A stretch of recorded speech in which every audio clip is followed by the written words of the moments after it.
available. So where's the gap? No, the gap I am saying is unfortunate that the discourse did not meet up with the reform agenda of the power sector. If the distribution companies have met up that, everybody's supposed to have, because if you look at the year we have metering system and charging of electricity, it says that everybody is entitled to a meter. The reason is that if there is a meter to every house, and it's going to be free of charge, because in the year tariff, the meter price is also charged in the tariff. So you are supposed to get a meter from the distribution company free of charge, and then once you have the meter, then you are going to pay for what you consume. And well, I think that the meter, yes, not everyone has meters, but that is not our biggest challenge. Well, to start with, why am I looking at that as a challenge? The total investment in the power sector is recouped from the resources that the discos are generating. Interesting. And today, I challenge the discos. There are discos that the transmission company and the generating companies are saying there is available electricity, take it. They don't want to take it. Why? Yeah, because they are saying that if we take it, we pay for it. And if we take it, we are not going to distribute, or we don't have capacity to distribute, or people are not paying back for the distribution. How can we recoup the money? It's like I said, give me so amount of electricity, I buy it from you, and then I distribute to the communities. I sell it to the communities, and I recoup my money. So if there is no buyer, how can I? So there is this but the gap. buyers are there, the Nigerians are there. There is need for electricity, but what I think we need to look at is, if you see carefully, in every community in Nigeria today, their transformers are overloaded. Interesting. That's another dimension. You need to open up those transformers. Then the transmission system to the communities. What I mean, the distribution system to the communities, like the lines and whatever, they are not efficient, and they are not modern, standard, and whatever. When people call meter 2, I said, is there no law enforcement that you people have meter 2 in your area? Also, these are things that the distribution company need to address. Okay. On a final note, we do appreciate you identifying the different challenges, and it may look enormous or humongous from the layman's point of view, but we are elated to an extent that we have capable hands on deck who are listening and who, when necessary, will take the required action. Because recently we had the restructuring of some discos, yes, Kanu, Kaduna, and Benin City. And little matter how they grumble, that had to be done, yes, for sanity to be brought to the system. What are your final words? One of our viewers is asking us, what is the way forward? Yeah, thank you very much. I think the way forward has started coming up. Number one, I have to appreciate President Muhammadu Buhari for this kind of reform he is taking on the discourse. I just mentioned some of the challenges of the discourse. Now, once we are able to reform the discourse and they are living up to their expectations, a lot of money will be generated from that, and then it will go back to recoup the investments of those that wants to come in, and that will attract more investors. There are already standby investors to build nuclear power plants, whether they are small or whether they are big. We have partners who are ready to come into Nigeria. We have started implementing IEA milestones, International Atomic Energy Agency milestones. We have passed milestone 1 and milestone 2, and those milestones are milestones that we have nuclear infrastructure. They are already on ground. And then also we have what we call expert missions who came in to look at our readiness, and they are giving Nigeria a pass mark. We have signed agreement with some countries and vendors of the nuclear power plants, and they are ready to come. So the next stage that we will now have is a stage that we can now finally get approval of the government to invite those interested vendors to come in, so that we can discuss on the funding mechanism. Financing and contracting schemes are very important. Who is going to fund it? And if you are to fund yourself as an investor, how do you intend to recoup your investment over how many years, and how is Nigeria going to benefit from it? And I think these are the way forward, and the federal government is giving us support in doing that. If not because of the crisis of Russia and Ukraine that we have all over the world now, we could have gone far, because we have already had joint coordination committee for the development of nuclear power plants, and the coordination committee has already met and they discussed, and we have identified the regulatory requirements requirement, the legal requirement, the financial requirement, the technical requirement, the designs, the type of reactors we want, and the type of facilities, and all of that, and where we are going to site them. So all this we have done. So we are just on a hold, but I'm assuring you very soon, if the stability of the world has come to pass, then we can be able to see you how make a move forward Yes. very swiftly, because all the plans are ready on paper. Yes. It's our hope that global peace is within reach, Yes. because it impacts us very seriously at this time, and nuclear energy. yes, impacts us in terms of nuclear energy, and that is what we want, what we desire, and what we need for industrial growth and productivity. It's been a pleasure chatting with you, Yusuf Ahmed, Chairman, CEO, Nigerian Atomic Energy Commission. Thank you very much. Nuclear now makes clear sense, and Nigerians have been listening and sending in messages. They say you must fast track all those plans and get us on board as soon as possible. You're watching Weekend Deal. We go now to Ibadan. They have information for us. Please share.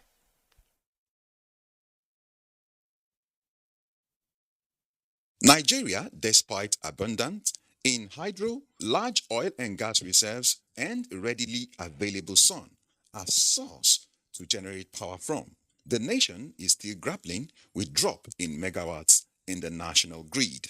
With the incessant epileptic power supply in the nation, often attributed to low water volume at Kanji Dam. There are so many other sources that Nigeria as a country can leverage on.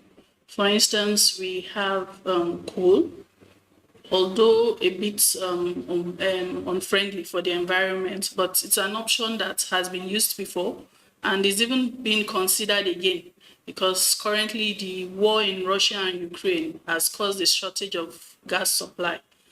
There are other options like biomass. People like to call it biofuel. This energy can be generated using waste products from plants, from households, industries. We have nuclear power supply, technologically sensitive a bit for a country like Nigeria, but South Africa is currently using nuclear power supply as well. There's also gas, and Nigeria has one of the largest storage of gas supply in the world. It's a venture it's something we should look into. It's something that can help with power supply. But the cleanest of all, most efficient of all, is still the sun. With the attendant challenges that comes with epileptic power supply, what are the efforts of Oyo State government in making life comfortable for our citizens? As an administration, we're trying to do our best within the bounds of the law to ensure that the quality and the livelihoods of the residents of the state are better. We appeal for patience to allow us to do the things that we're doing. We're not looking only at today, but we're looking at the medium and the long-term future of the state. He created this ministry to ensure that we have some level of energy security in the state. And as work progresses on the IPP, we'll appeal to the residents of the state to bear with us. There will be a lot of infrastructure works that's going on, but the state will be better for it afterwards. A respondent shared more insight on efforts to make light available for business and personal use. I'm living at Monia, and our electricity got spoiled. So that is why I came to buy generator to be able to serve my house and business. Power generating often comes with pollution of the environment. Is there any way of generating clean energy or power? Respondents opined that the best way to make power available in the country is to remove the monopoly of energy supply on hydropower and diversify into other forms of power generation. The Osun governorship elections have officially begun, and voters are there at the different polling units. Our correspondent, Lanre Gbeleyi, is right now at the largest polling unit in Osogbo to give us a situation report on what is happening right now.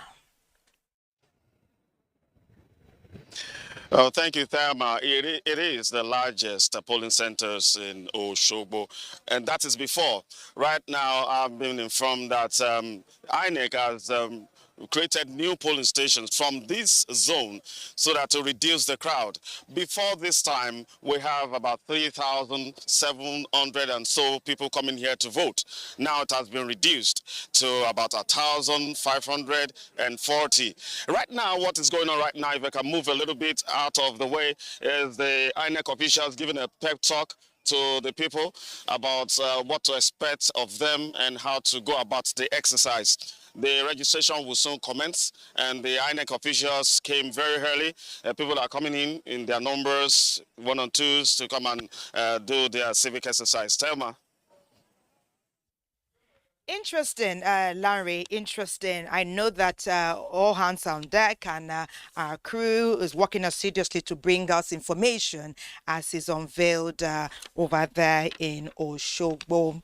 Interesting development so far. Weekend Deal will continue at this time, and we'll take yet another feature talking about alternate power supply. This time, we're looking at solar. This time, we're looking at solar energy and its impact on electricity supply.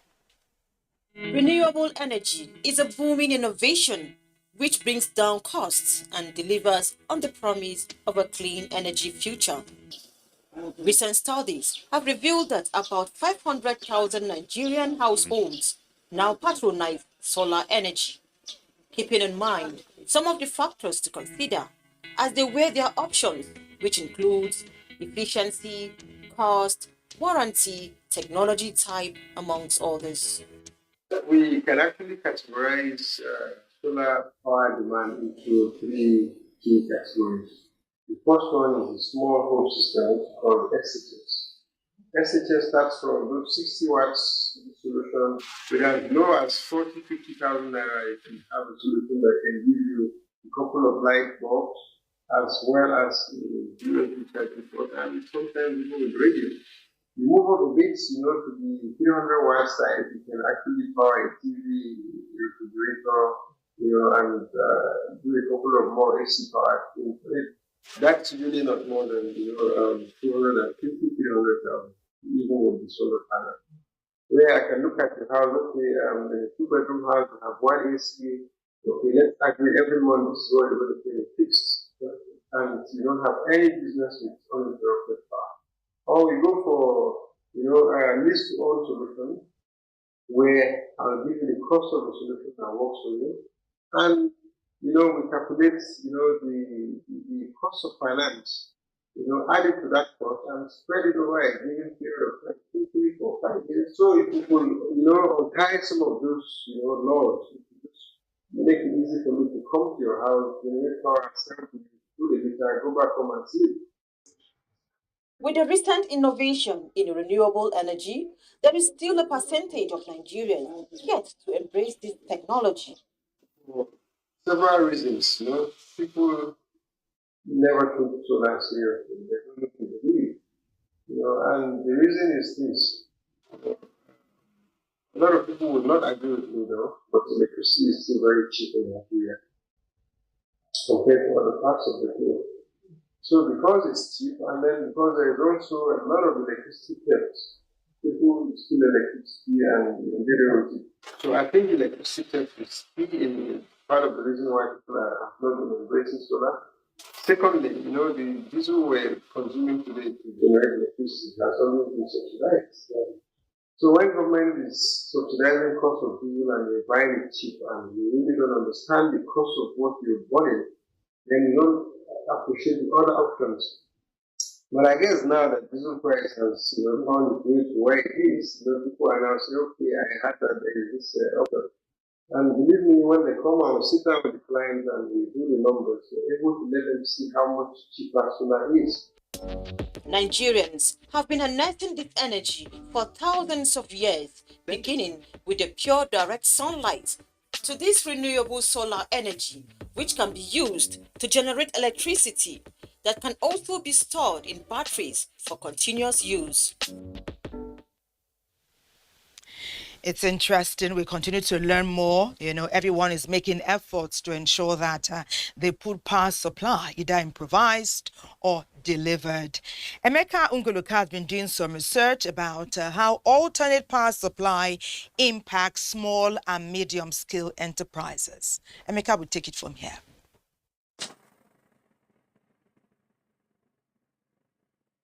This sound has become normal in the ears of everyone living in Nigeria. The sound of generators. It is normal within home neighborhoods and business premises.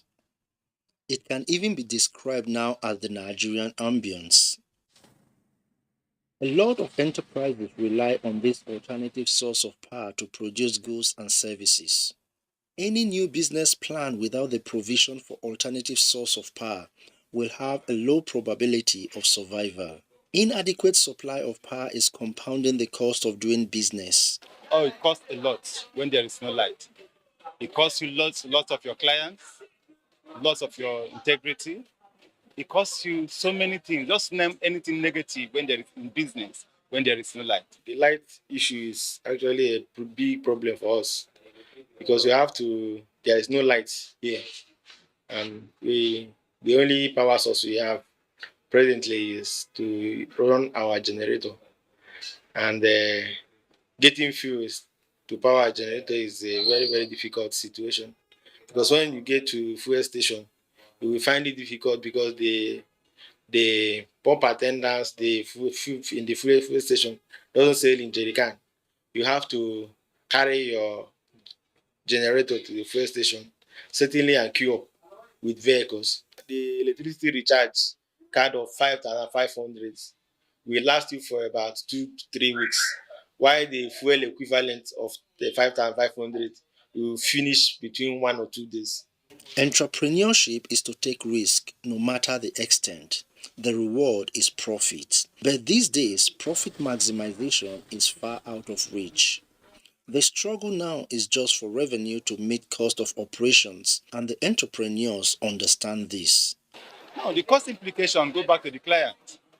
What happens if you use generator? You factor the cost into your business. So you won't run at any time lost. In a day, the working period here is 8 hours. This standard 8 hours, we can make like 3 to 4 clothes with my staffs a day. But the moment you have bridge of lights, at times if they put on the plant, it may work like sometimes go off, all those things. This one will now make a delay on the job. But if there is light, there's no stop in light, we can make like standard of 4 clothes with my staff. If I work with electricity, if I'm making top and skirts for you, I charge 20,000 naira for ordinary Ankara and skirts. But if there is no light and we are using jet, the skirt and blouse will go to 25,000. Wide of the Ankara, wide delays is going to 35,000. National Bureau of Statistics has attributed 48% of Nigeria's gross domestic product to small and medium enterprises, and 84% of employment is provided by the small and medium enterprises. There is a cluster of entrepreneurs here. They hope to share ideas and knowledge when clustered together. There is also the benefit of reduced cost of doing business, and every one of them is hopeful when in a cluster. Yes, we are in a cluster. I would say in a more comfortable place because this market is one of the best. And the union that we have is also making it easy that some of those challenges when they come, especially when it's monitoring, we put our heads together, as a cluster to make it easier. In challenging times like this, the idea of cluster is helping some small and medium enterprises to remain afloat in business. But the need for a steady public power supply will secure people's source of livelihood and grow the economy better. Interesting feature there, Emeka. You went in depth with your research. And what is critical, what is integral for every Nigerian now is to have a continuous power supply. But that is not all. You also know that the Guba elections are ongoing in Osun State as we speak. Like we told you earlier, and we also had a chat with our correspondent, Larry Billy, earlier. Now, we'll be chatting with our guest in the studio. Dr. Adoyi Matthew Omale is a lecturer with Bates University in Abuja. Great to have you with us. Good morning. On Weekend Deal. Emmanuel Unjoku is the director, Connected Development. It's great to have you with us. Thank you for having me. Yes. When we are armed with our PVCs and we go to the polls, at that time already, we have at the back of our minds who we want to elect, because the candidates have done their campaigning. They've been out there, for a while. Okay, so now they know what they want. But perhaps as the watchers, you can give them a bit more clarity. I have my PVC. I'm at the polling unit, and I want the best candidate for my state to deliver something good, valuable for the electorate. What qualities ought the electorate to look out for as they go to the polls today? So first of all, I'll start from where we've been in elections and where we are right now. And I always say this, with the introduction of beavers, INEX beavers, that's the device with which they do voter accreditation and with which they transmit results to the polling unit. With the introduction of the beavers, the Nigerian voter has never been this important in the history of Nigeria before. In the past elections, typically politicians don't usually take the voters that seriously. They always find a way to manipulate the numbers and put the numbers in and win elections. But in this election, like we saw in Ekiti State, by the way, I was in Ekiti State, I observed the election. I'm also actually observing the election in Osun State. I have boots on ground from our organization. So with the beavers, the PVC has become so powerful that votes are beginning to count, that the power has completely gone back to the people to decide who wants to rule them. So that's the good thing about this election. But then this whole conversation around the strength of the beavers has also brought in another evil into our political process, which is the vote buying. Because the politicians all of a sudden have realized that it's not enough for you to try to bribe the INEC officials. It's not enough for you to bring in talks to steal the ballot boxes, but that you need the people. And for that reason, they are coming to the people now. Just that they are coming to them with money to induce them. So sadly, it's not just about the politicians coming with money. Even the electorate, sadly on their own, are also coming out and polling on election days looking for who to also buy their votes. So all of these things at the end of today, we are hoping the Nigerian police will understand that the DIG is the one in charge of the inter-security agencies on election. We are hoping that today we'll see something different, that the election will not be marred by vote buying. But we are hoping that genuinely today people will come out and vote their conscience and vote in the leaders that they desire and that they deserve at the end of today. So that's what we're looking at for this election today. Interesting there. Dr. Omale, when we're going through the dailies today, several expressed concern, like we had from one of the papers, Osun Guba, violence, vote buying may mar polls. We now have the residents saying, we'll collect the money, but we'll vote our choices. Stick is that. Tell us more. Well, I have been in the political space for quite some time. And my fellow panelists alluded that this is the first time that they are going to have credible election in this country. I seem to differ with him. Not exactly. You like to say that. Well, he said for the first time, yes, the power is entirely in the hands power of the in a democracy, the power has always been with electorates, with voters. Yes, what you can dispute is whether the election is either free or the level of free and fairness of the elections. But we had elections in June 12th, which everybody praised option A for. We also have series of elections even in the past. We have progressed. Yes. So yes, beavers is a new innovation that have been introduced. It is still, its workability is still being assessed. We cannot just hook, line and sinker. Even in Ekiti, the elections in the Ekiti were criticized. But take us to the electorate. Take us to the electorate Yeah. now. They are at the polls now. All the hue and cry has been said and done. The people are at the polling units now. Yes. Those who have their PVCs are getting ready to vote in a candidate. Yes, and they are saying that we will take your money, but we'll go and yes, vote who what we like. will determine this election? I was just coming out to that. There are a lot of issues. One, the ripple effect of the various primaries that have held across the country. You know that with the emergence of Asiwaju Bola Ahmed Tinubu as the presidential candidate of the APC, and APC also being the ruling party in Osun State, you don't need a soothsayer to tell you that people will vote Oyetola and Adeleke. It was a very keenly contested election. Are you speaking from a partisan No. a position? I'm speaking as Are you biased? No, I'm speaking. Are you a soothsayer? No, I'm speaking as an analyst because the issues that are going to it's not money that will determine this election. I'm speaking as somebody who. But has money determined elections in the past? Of course, of course. Perhaps that's why we're saying that the power, for the first time, is in the hands of the electorate. No, but that's why I'm telling you that in this particular Osun election, there are a lot of factors, okay?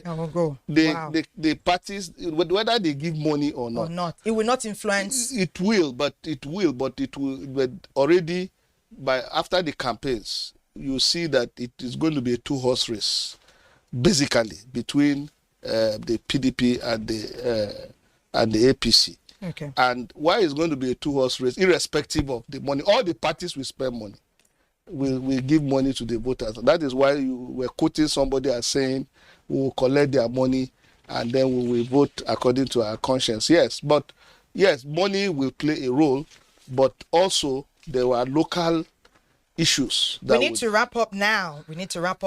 Our program is almost winding up and we need to take sports. We wish you had more time. Perhaps we'll do this again soon. I want to thank you, Njoku Emmanuel, Director, Connected Development, and Dr. Adoyi Matthew Omale, Electoral Base University. We have been enlightened, though it was quite brief. Godwin, take us through Sports Summit.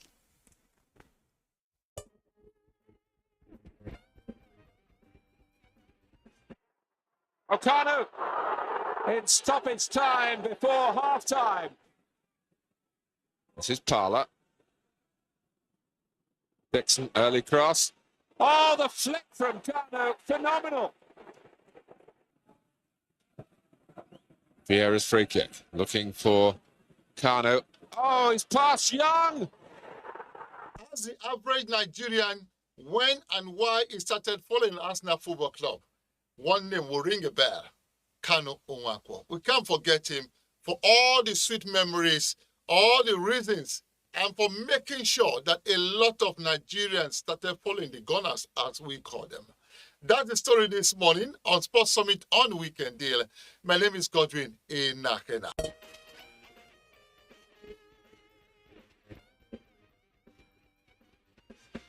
said it was going to be all about Kano Onwakwo. But I'm taking it beyond that. Let's talk about the football club called Arsenal. Why is it that the Arsenal fan is very, very faithful? It is often said that if you're lucky to marry a woman that supports Arsenal Football Club, you've married a woman that has so much patience. And for the woman, if you're lucky to marry a man who supports Arsenal, then you've married a man that's got a trailer load of patience. Unbelievable. It doesn't matter if the club is going through turbulent times, they tell you it is Arsenal for life. Now, I want to find out from Arsenal fans, why is it beyond what Godwin Inagana just said this morning? Is it that you are so faithful? Is it because you can't find another club that will give you joy? Are you stuck with Arsenal Football Club? But this is something that chose me. It's not something I chose. My mom, my dad, everybody supports Arsenal, so I didn't really have a choice. But I didn't mind because we were winning everything back then. This is 2002, 2003. Within 2 decades, the first decade been glorious, been fantastic. Sometimes we get to finals, we don't win, but we're still challenging. The last decade has been painful, has been very, very, very forgetful, very painful, and it's been a pain on my heart. when we get rid of Arteta, it won't be suffering anymore. But it came because I'm tired of being laughed at, tired of having to defend this club, tired of having to lose and not be competitive in big games. So that's why suffering and stuff, and that's why it's stuck. The way forward, we need to. Everyone knows it starts with Arteta going. We need a competitive manager, and if we can, hopefully we can get rid of the board, the owners. But first, it starts with getting a competitive manager. Then eventually he gets the players playing better than they are right now, and then we go from there. But right now, Arsenal fans, we're taking a hiatus, taking a sabbatical from football. We'll see right now. Yeah, Arsenal forever in my heart, but I can't say it outside. My whole Arsenal story started in '98 when Nwankwo Kanu joined Arsenal. And as of then, this is the truth. The first club I got to know properly in the English Premier League was Arsenal. After then, it was Aston Villa. Not because of anything. Aston Villa's name sounds, a bit similar to Arsenal. And the, lovely story started then. And I think it was all joy. It was all, rosy, top guys, top team, top manager, jostling for title every now and then. So it was a good start. It is now so hard for you to say, I'm not an Arsenal fan, because the entire world had known you with Arsenal and all of that. So we got stuck on that. And there is also something sweet that you always see whenever you watch Arsenal. But today, I think the bitterness keeps growing, which is begging the question that are you staying? Are you still an Arsenal fan? The suffering continues. Would you still want to? So I think moving forward, the solution for me is no other place than the management. I don't fault Arteta. I don't fault the players. I don't fault the fans. I fault nobody in the Arsenal setup going forward or growing bigger or better, aspiring other than the management. The management is not aggressive on change when it comes to trophy winning or getting laurels or dignity. They are just so docile about that. They are more active when it comes to money making. If the management can be adjusted, then I guess better days are ahead. I started out by supporting AC Milan. When they were not giving me joy anymore, I crossed over to Barcelona. And when Barca stopped winning, I moved to Manchester United. I hope someday I will say it is Manchester United for life. The Arsenal people have spoken to you. They say it is Arsenal for life, in good times and in bad times. That's about the size of the show this morning. Sports Summit on Weekend Deal. I'll catch you again tomorrow by the special grace of God. Thank you for always being there for us. God bless Nigeria.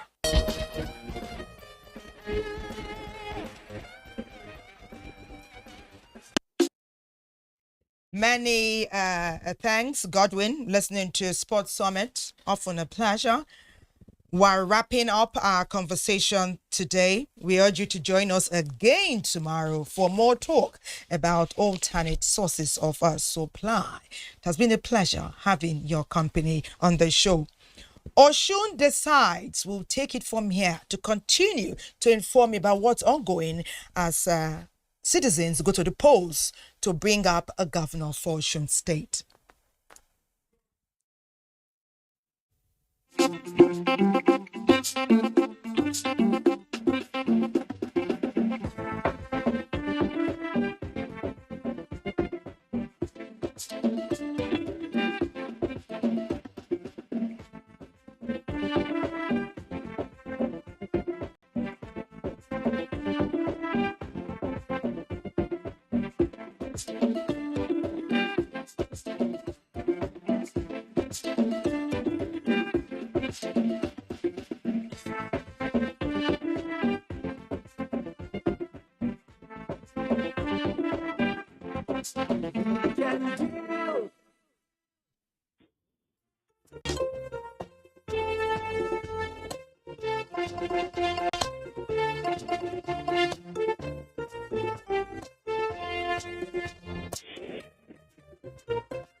Hello and welcome. This is our show Design Studio from our network center here in Abuja. I am Claire Adelabu Abdul Rasak, and I welcome you to the program wherever you're watching from. We are a team working as usual to take you where your eyes and your legs, of course, and eyes can't reach in Osun State. Of course, keeping you abreast of the conduct of the governorship election, which is one of the 8 up-cycle polls in the country. But there's nothing really unusual in the 2022 Osun election. There are now more players on the field, about 15 of them duly certified by the electoral body, INEC, but all of them are males, unlike in Ikiti State, of course, where a number of female candidates participated in the election. Also, the dynamics in this Osun election have changed from 2018.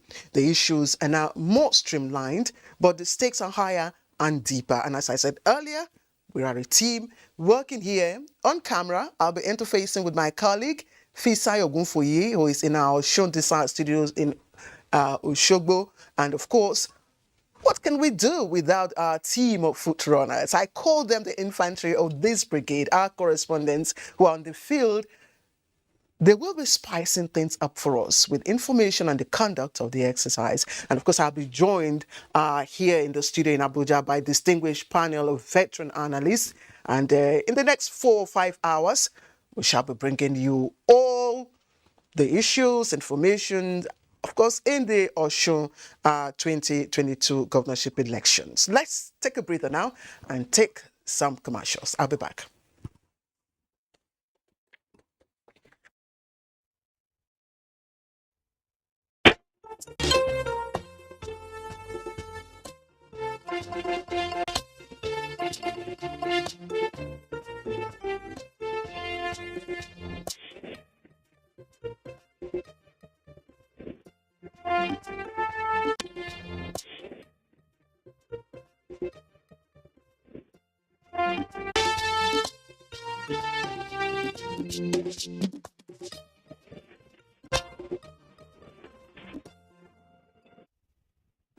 All right, welcome back. If you've just joined in, you're right on time for us to join our correspondent. As I said earlier on, we have a team of them, veteran reporters on the field. And Lanre is in Oshogbo, the Osun State capital, and he joins me live to bring us update on what's happening. Remember, election is supposed to start at 8:30 a.m. So, Lanre, what's up? Thank you, Claire. It's on 8:30 on the dot. We started, the exercise started, and it's been massive. It's been massive here. So people have lined up and they are registering. It's going to be a simultaneous thing, like the tradition, where immediately you register, you go to vote. And mind you, before I forget, we are still at the Alekuwodo zone, one of the largest polling zones in Osun State. And immediately you register, you go and vote. And one thing that is very, very glaring is that they give the people with physical challenged persons a special area, and the elderly, they are given a special attention. In fact, they are on a different role entirely. And the physically challenged are given things that they needed to vote. And they are given things that they needed to vote. And they are expecting a lot of people here, although this zone has been broken into some units. Claire. Yes, Larry, I heard that. You said the zones have been broken into polling units, and in the course of our conversation, we'll have to look at the distribution of voters within those polling units. We hear, of course, the delineation of polling units by INEC. But let me ask you, what can you tell us about the demography of those that are on queue now, in terms of, because we hear that majority of those who got their PVCs were students, and ASU is still on strike and students are still at home. So what is the demography of those that have come out to vote that you can tell us? Thank you for that question. I'm seeing youth. A lot of youth are coming out to vote. They are in their numbers. From the elderly are very few. In fact, the role made for the elderly is they have about, the last time I counted, there are about 7 or 5 on the roll. While the queues for the youth, if my cameraman can move the camera to this side where I'm standing, you can see that we have a lot of youth on the roll, standing by to go to do their registration and vote immediately. Okay. I see those on queue, Lanre. Talk to us again about the promptness of the ad hoc staff. Did they keep to time? INEC has assured that things, will go as planned. And of course, late arrival of ad hoc staff is usually one of the, problems during election. So what can you tell us about time of arrival and what is going on at the moment with the ad hoc staff? I can tell you, I met them here, and I'm considerably early. I met them. They have been here since 7:30, and they've prepared. They have been sitting down, folding their arms, waiting for the right time, waiting for 8:30 for the exercise to start. Even before the exercise, they gathered the little people that are around and give them a pep talk. Everybody is set. The beavers are here, even everything. I met everything. I had a talk with them. They gave me numbers. They are expecting numbers. And they say they are ready and they are raring to go. Claire.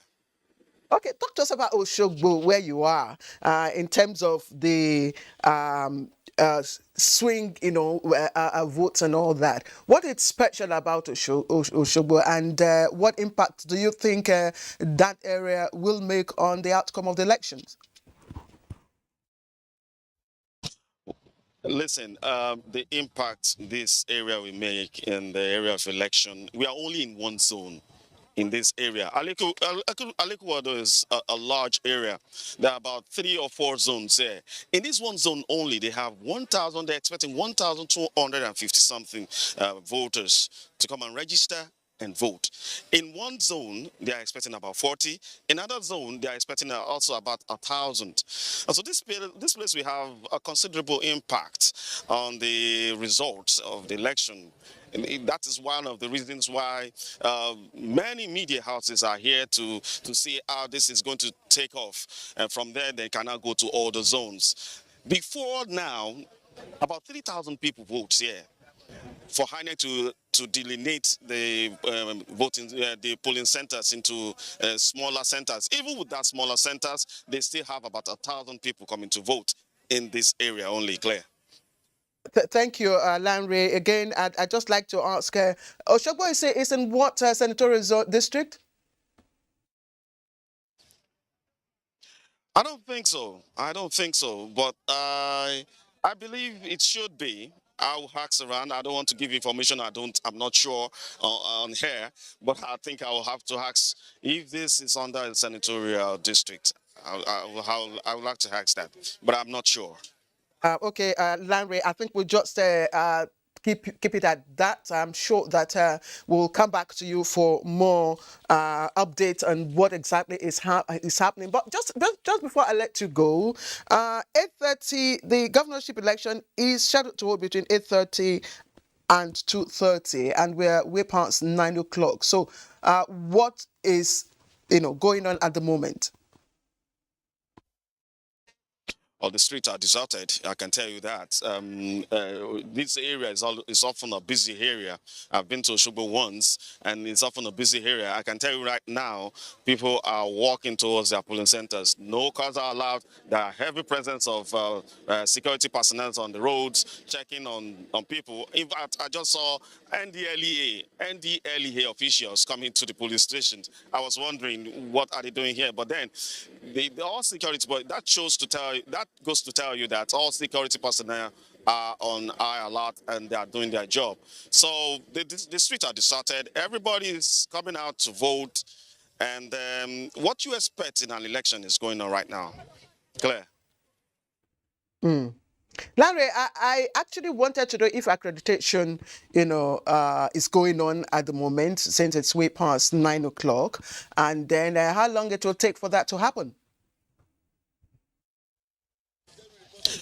Well, what I can tell you right now is that accreditation is going on simultaneously with voting exercise. You accredit, they use the beavers to accredit you. Then you go to another INEC officials that will give you the voting materials. Then you vote and you go, and they will mark you. And that will take place from now to when the time is up for them to close shop for voting for now. That is what is going on right now. And people are coming in. There are still a lot of people coming in. As I'm standing, the lines are getting longer. I wish we can see a bit. I wish the camera can just give us a bit of, the length of queue so that, Larry, can you hear me? Yes, I can hear you. Yes, I said I wish your cameraman can just give us, a long view of what is going on at the back so that we can see the length of the queue that you're talking about. And talk to us also while that is going on. Talk to us also about security. The DIG in charge of that zone, that Kokomo, did say that adequate security has been provided for this election. All right, I will move away from the camera a little while I talk to you. My cameraman will try and show the length of the line that we have right now. And it will be showing it slowly. So about security, they are ever present here. It's an impressive presence, and it's not threatening. That is one of the impressive part about security here. It's not a threatening security presence. It's a security presence with respect for human dignity, and it's been impressive. It's been impressive. Every cranny in Osogbo and indeed in Osun State, I heard that there have been security presence. So the security here is top notch. Claire. Okay, I don't mean to keep you any longer so that you can get on with information gathering for us, Larry. So I just let you go and come back to the studio here. And of course, I have with me, I'd like to introduce one of my guests who is already here with me in the studio. And I have kept him waiting, Dr. Suleiman Barnabas. Dr. Suleiman Barnabas is a doctor of political sociology at the Base University here in Abuja. He's also a veteran political analyst. I kept him to have a cup of tea while I talk with Larry. Thank you for joining us Thank you for so this. much for having me. Yes, earlier I was asking you when we talk about cycle elections and the Osun State, what goes on in your mind as a Nigerian? Well, what goes on in my mind is that Nigerians, again, in this context, the people of Osun State have the opportunity to go out there and elect their next governor. And that's very important. Secondly, I also think that whatever happens in this Osun election is a pointer to what will happen in 2023. And so I want to see how INEC is going to perform. I want to see how the security agencies, despite their show of force, will allow that force to translate into the people making choices, in the context of whom they want to become their governors without any interference. So it's an opportunity for us to see how a single case can point to a larger case in 2023. Beautiful. That's beautiful. Let's look at Osun 2022 election. It's one of the 8 of cycle elections, in this year. Osun will not be part of 2023 elections. And this is as a result of certain, issues, that have gone. Just tell us about what you think about our up-cycle elections. In the past, from 1999, elections were conducted at the same time, and winners were sworn in almost, especially governors, at the same time. But that veered away, and I think somewhere along the line it veered away. So, what do you think have been the conduct of up-cycle elections so far? Well, it depends on how you want to see it. some people see the offside elections as the a better opportunity for them to provide security because of the coverage. We hear now that the police is sending thousands of their men. Same thing with the other security agencies, just to ensure that it's free and fair and that there are no intimidations here and there, what you normally see in the general elections. However, it's a permanent, marker on how certain people or even institutions and politicians particularly have undermined our democracy in the past. Because without rigging of elections, we wouldn't be having these offside elections.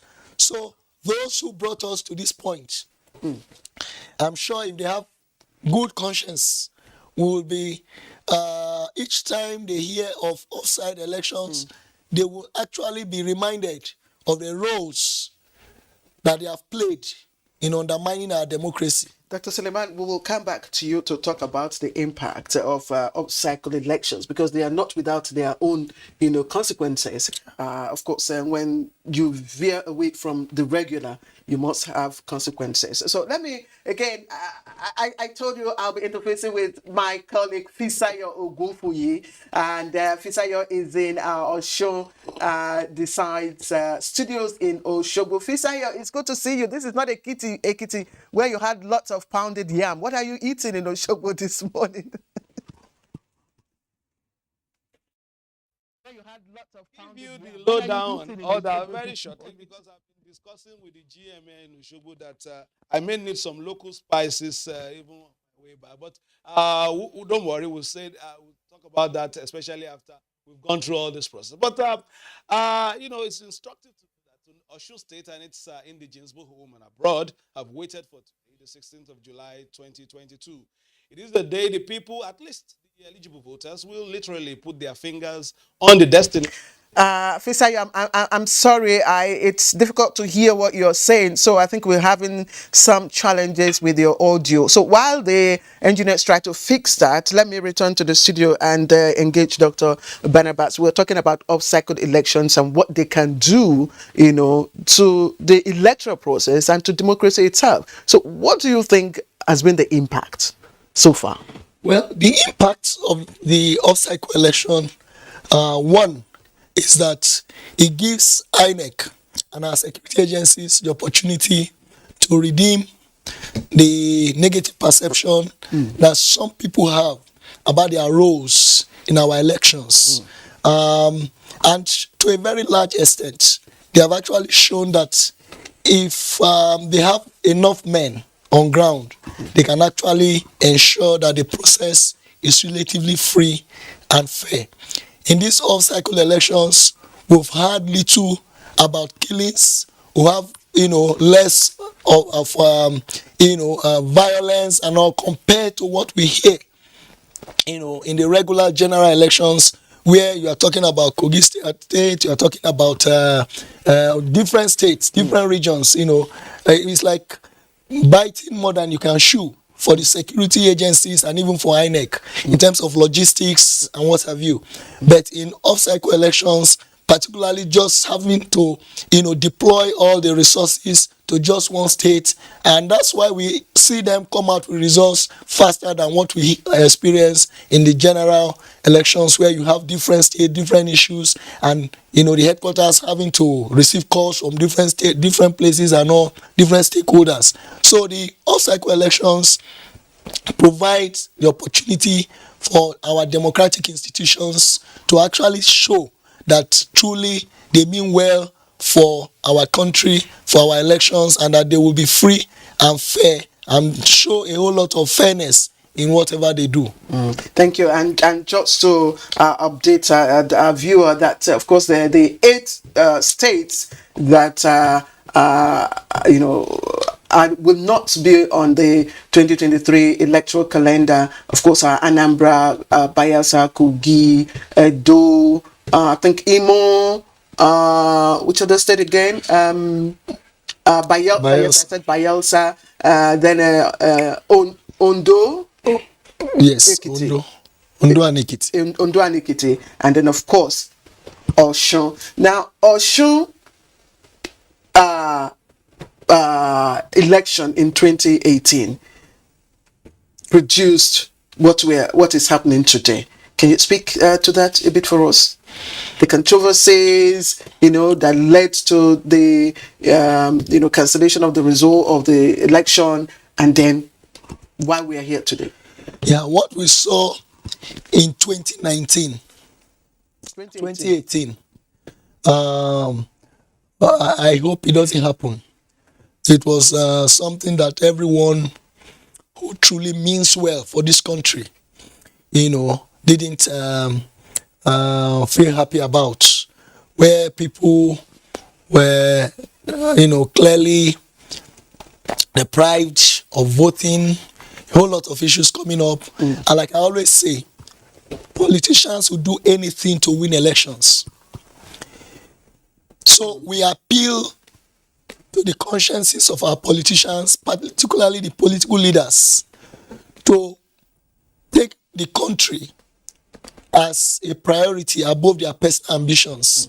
They should allow people to elect people that they want to become their leaders without let or hindrance. So 2018 is a bad situation, particularly the rerun yes. of that same election, where we saw that produced the switch. Exactly, and that's why Adeleke keeps on saying that the election was stolen in 2018, and that but it's going to be different. One, the incumbent wasn't an incumbent as at 2018. So whatever he has done, whether he has performed or not, will tell in these elections. And Adeleke also has told his people to come out and redeem or make a statement that in 2018 they were deprived of their leader. So we'll see what comes out. My appeal, however, is that the security agencies, INEC officials, and all stakeholders must be on their guard to ensure that the people are not deprived of their leaders, of their votes. All right, I'm sure we're not campaigning for any particular candidate, so absolutely. We just have to be careful about how we do that. Yes. Today's the election day. I just like you to speak to us again, because the margin of lead principle of INEC, is also a determinant of whether an election will be, declared inconclusive, or whether there'll be a rerun, or whether a state will fall into the off-cycle election state. Yes. The problem with that principle is that we have seen in other states that those principles didn't matter. So once there's no consistency, then you are creating room for conspiracy theories to come up with whatever they have to say. So once there's a consistent pattern, and you see that in all the states of the country, in all the elections that INEC has conducted, these principles are consistent. Yes. That if these margins do not match, winners will not be declared. Then people will be okay with it. All sides will be okay with it. The problem is when you allow it happen in one local government, in another local government, it doesn't happen. And then people But we haven't seen such case. In our political history, we have a lot of them. A lot of them in our political history. Okay. A lot of them in our political history. Okay, let's look at the Osun election. It's been described, by various or with various adjectives. Some say it's a litmus test, and I say it's not just a litmus test. It's a decided election. It's an epic election. It's an election that will gauge so many, issues, within our democratic history. But Dr. Barnabas, let me again put you on hold. I hear that my colleague Fisayo Ogunfuye is back, and that I can hear him loud and clear. Fisayo, all right. I didn't get much of what you were saying about the eatery in Osogbo and Ekiti. And here because we are watching the vote from here, and you all get to understand that in a few short moments. Now, Osun State and its indigenes, home and abroad, have waited for lips, moving up and down. I think we're still working at that. Don't worry. These are all part of the challenges of technology. We will get to that, I can assure you. Back to Dr. Barnabas. So what do you feel? What can you tell us about, the weight of this election? Well, the weight of this election means a lot, not just to the people of Osun State, who will be the primary beneficiaries of the outcome of this election, but to Nigerians. Okay. Because justice to one is justice to all, and injustice to one is also injustice to all. So Nigerians also see this as a test of what is to come, or a pointer of what is to come in 2023. Don't forget, there are technologies that INEC are test running in preparation for the general elections in 2023. And we hear that they will deploy them in these particular elections. The effectiveness of it, the efficiency of it, will also speak to what is likely going to happen. And INEC is also going to learn from this also. Politicians always have a way of coming up with new ways of undermining the integrity of institutions. But let's take the items, Yes. one by one. You talked about the impact for the people of Osun State, and I just like to add to it, the saying of a popular one of my favorite quotes. I can't remember by whom now. It says that voting is the expression, of our commitment to ourselves first, to one another, to this country, and to the world. So this is what Osun people should be hearing and saying to themselves. Absolutely. Because you see, democratic culture is same everywhere. In all societies, the principles of democracy are one and same. And so the whole world, being a global village, is interested in good governance. And one of the things that leads to good governance is when the people elect who become their leaders. And even when the consequence comes in the form of not doing well, again, it is the people's right to change. So that's why we are all interested. The media, politicians, opposition, the ruling party, even the president is interested in what happens. Because if the election goes well, the president will be commended. Let me put you on hold. All right, that's okay. Fisayo is here. Fisayo, what did you do to the microphone? I can hear you.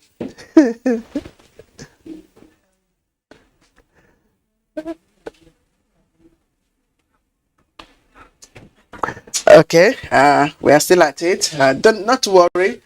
Not to worry. Don't get depressed by that. These are some of the challenges that we encounter when you have to, deal with technologies and all that. So, please go ahead.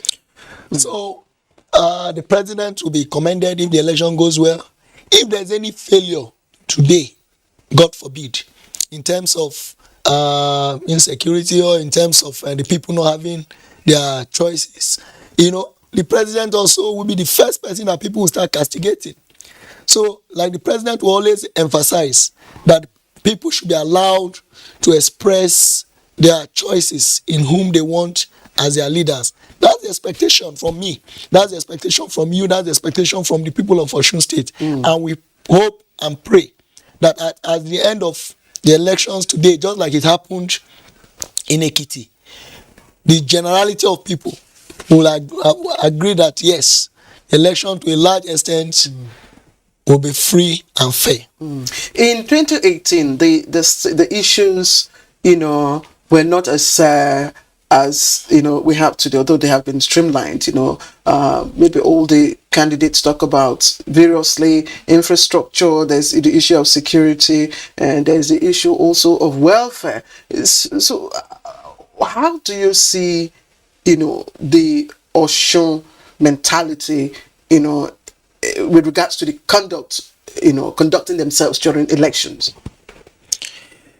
Well, the report we hear from Lanre is that security is, perfect, and that the people are also organized. Can security be well, I mean, well, on at least. that the security arrangements rather is perfect, and that the people are also, ready on the queue to elect their leaders. You see, it's not at the starting point that in elections, by what our experiences have shown, is not at the start of elections that you have issues. The mid, then after the elections, elections. Yes. So let's see how the security agencies will be able to ensure that it's not just why people are voting, that their votes are also secured. You don't have cases of ballot snatching. You don't have cases of talks invading or intimidating voters.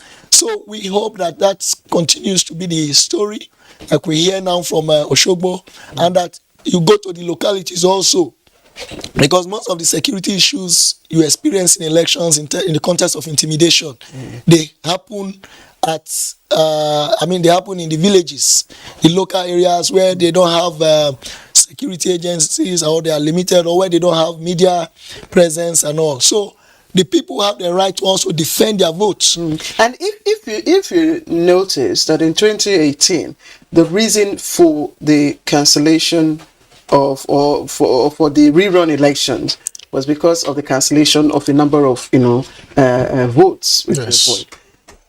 So do you have any apprehension of that happening? No, I don't. Why? Because INEC would have learned from that experience. And if you see the subsequent elections that were conducted, you see the issues of inconclusiveness and all is being addressed. And that's the nature of a growing democracy. A lot of failures and failings will be experienced at certain point in time.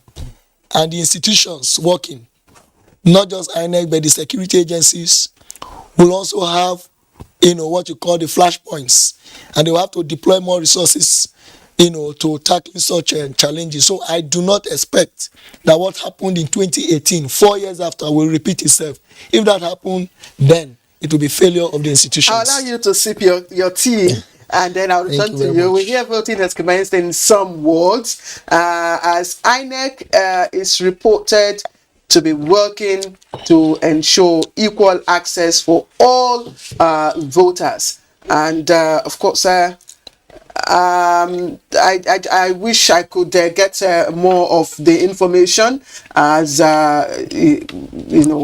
we hear that voting has commenced. So we can't see what is going on at the moment, but based on what Larry said and what we saw, what would you say about the beginning of the polls now?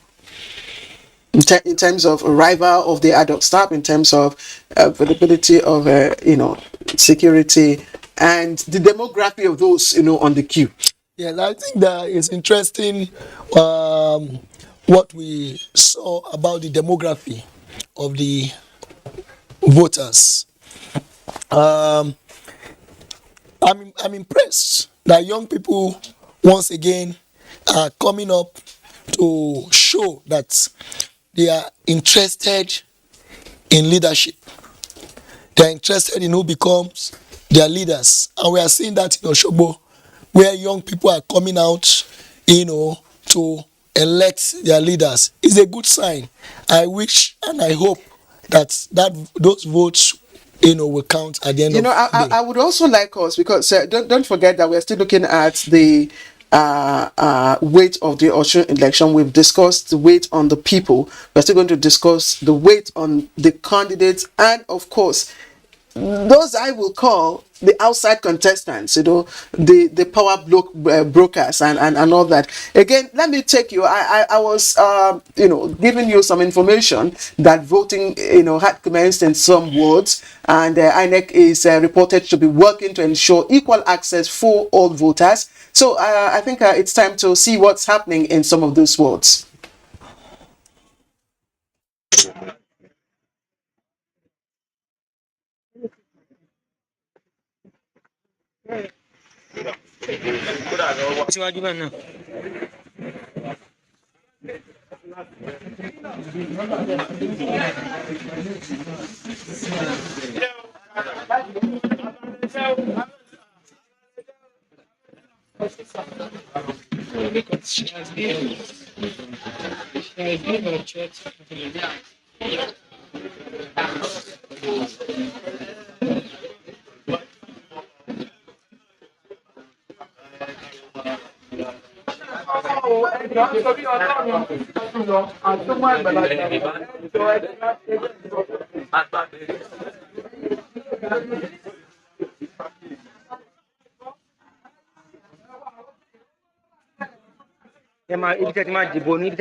All right, welcome back. That was one of the polling units in Osun already. Voting has commenced. We also hear that in Ife North, local government area of Osun State, voting had commenced.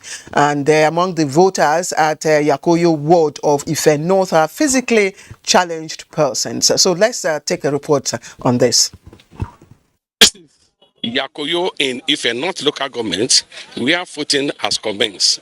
Now, in the queue, we have able people and physically challenged persons. Here with me is Ojenide, who is one of the physically challenged persons in this ward. Can we speak with us? I cannot sit at home because this election is part of my civic responsibilities.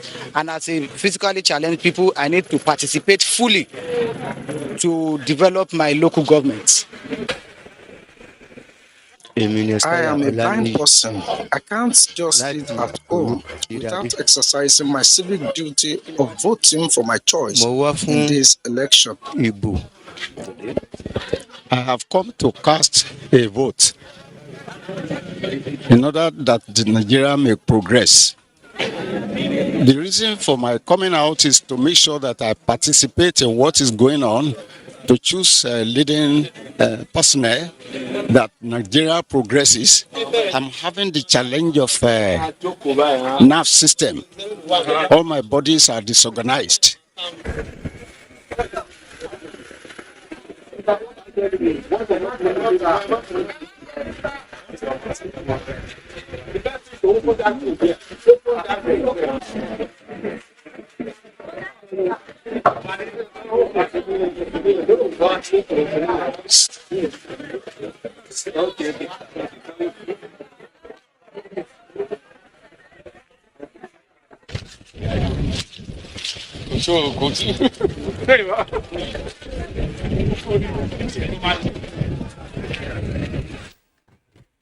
All right, that was Ife North, where voting had commenced, and I hear Ife North has a registered voter population of 58,673. PVC collected as of July 4, 2022. This is from INEC, updated 35,724, and also Ife North uncollected PVC 22,949. Total PVC for Ife North will be 58,673. Don't worry, as we go on, we'll give you the graphics of all the details for you to see. But I will return to Oshogbo. Fisayo is now ready to speak with me. I thought something was going on, but thank God we've rectified the audio challenge. Fisayo, if you can hear me, talk to me. Clear, everything is clear now. 15 candidates are in the ring for the contest in which only one can come out with the garlands. We have witnessed campaigns at a frenetic pace in the past few weeks with speeches, promises, and pleas targeted at the next few hours that will consent to a new direction or give thumb up to the current arrangement. We'll soon find out. So this is the latest in the final installment of the INEC season of off-season election. Permit the pun. The litmus test for our level of preparedness for the general elections early next year. An opportunity to gauge the effectiveness of the technologies deployed and the efficiency of the officials on ground. What is certain is that the people of Osun are ready, and of course they are already doing it, to cast the ballot this morning. They will mark the script of the incumbent and evaluate the credentials of the challengers. NTA is monitoring the entire process with its lenses and will give you updates in our tenses.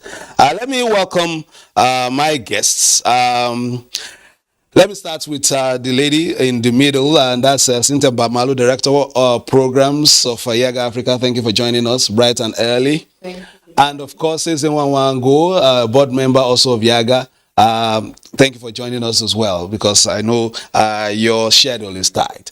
Thank you for joining us on the program. You are watching the vote. I'm watching you. So, Cynthia, tell us a bit about your expectations and your experiences from, the past off-season elections we have witnessed. I saw you at the airports also when we were going to Ado-Ekiti as well. What are your impressions so far?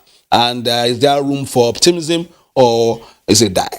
Well, I'll start with positive. There's always room for optimism, because one of the things we're beginning to see is that there's some improvement in the electoral process.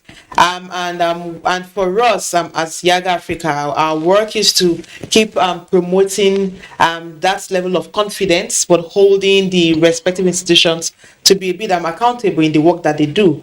Now, you talked about Ekiti. Ekiti was a marked improvement if you compare that to Anambra last year, where we had in Ekiti, we had early commencement of polls, and in fact the results were declared in the middle of the night before dawn of the winners were declared. However, for Osun, we expect that it would not be such an easy elections compared to Ekiti, because Ekiti was a smaller state, or is a smaller state. Unlike Osun has 30 LGAs, it has more registered voters. And if you think around PVCs collected so far, about 1.4 million PVCs collected, which is over 76% of the registered voters. So it is going to also be a contentious elections. If you think about the players, you talked about the candidates. So a lot of these dynamics would be playing out. And what we have seen already is the fact that compared to Ekiti, we didn't have as early commencement across board. And we had reasonable percentages of polling units opening by 8:30. I think about 40% of, based on our data, opened by 8:30. But by 9:30 we had more opening. And one of the things we were hoping to see was to have a larger percentages of opening of polls, because once polls commence early, it means that the process would go a bit more fast and close earlier, and collation can commence when there is still daylight, because it's always good to collate when there is daylight. But we're still observing to see what happens, because for us is to have a broader sense across the LGAs on what is happening. But what are the things we're looking out for these elections beyond the proper logistics for administration is also the functionality of the bimodal voter